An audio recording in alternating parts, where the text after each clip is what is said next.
Njerëzit e thjesht e shohin kotën gjysmë të mbyllur. Jemi në Bern, ku po mbahet konferenca e inovacionit dhe leadershipit, bashkon inovacionin, biznesin dhe leadershipin shqiptar në Zvicër. Konferenca mbledh profesionist, akademik dhe sipërmarrës nga diaspora shqiptare për të diskutuar zhvillimet në teknologji, ekonomi dhe leadershipin modern.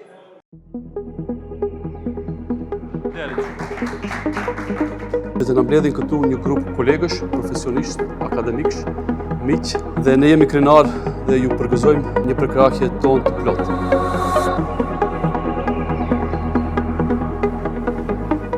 Syja e kësaj konferencë nuk besoj që ka me qenë një platformë, ndoshta ka me qenë një event kur mbledhemi të gjithë dhe secili prej neve jep atë dijeninë e vet, atë eksperiencën e vet, domethënë në lamin që e ka caktuar dhe dëshiron domethënë me nda me neve në këtë konferencë, pa ashtu edhe me tregu dhe komunitetit tonë për sukseset që ka arrit. Unë besoj që sot inovacionin, leadershipin edhe shkencën që e kemi mbledhur sot në një konferencë ka bërë diçka më të veçantë në krahasim me evente të tjera që ne i kemi organizuar si organizat.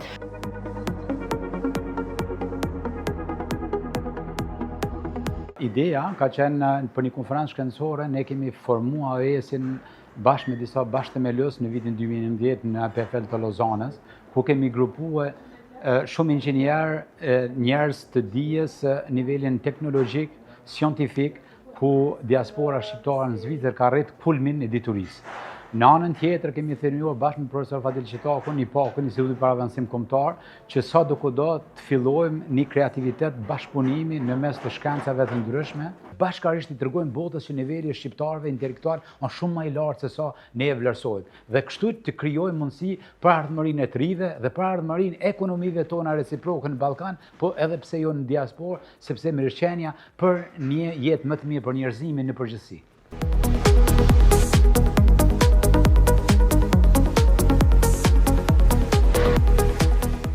Ishte eksperiencë shumë e veçantë për mu, sepse ishte hera parë që prezentoj një projekt para audiencës shqiptare, edhe si gjenerat e dytë, më thonë jam lindër e rritur këtu në Zvicër, ishte emocionueshme me prezentu një pjesë e punimit.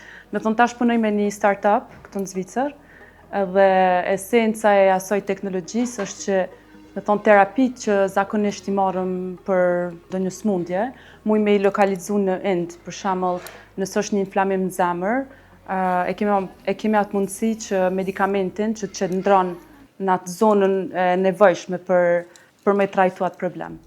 Kosova ka trashëguar një sistem elektroenergjetik të dëmtuar, me impiontet vjetra si gjeneruese, si në transmision, si në distribucion. Dhe këto janë ato vështirësi që Kosova duhet me i menaxhu për me ngrit kapacitetet reja, qoftë gjeneruese, qoftë në sistemin e distribucionit, ashtu edhe transmisionit. Po në anën tjetër Kosova po ndeshet edhe me një fenomen i cili është i mirëseardhën, është mirëqenia shoqërore, e cila me kalimin e kohës po rritet, duke ju falendëruar edhe diasporës, për shkak se diaspora po reflekton shumë atje, edhe kemi një konvergjencë të standardit jetës midis Kosovës edhe Evropës, edhe kjo në anën tjetër po çon një ngritje të konsumit të energjisë elektrike. Kisha nderin të jem pjesë e kësaj konference, e cila më ofroi mundësi të shkëmbejmë ide, të fitoj njohuri të reja dhe të takoj profesionistë të fushës sime. Për mua është një projekt impozant, projekt të cilën la gjurmë datë karrierës time dhe më formoi si profesionist. Pse them projekt impozant, arritëm të jemi pozicionohemi në vendin e dytë prej shumë profesionistës ndërkombëtar.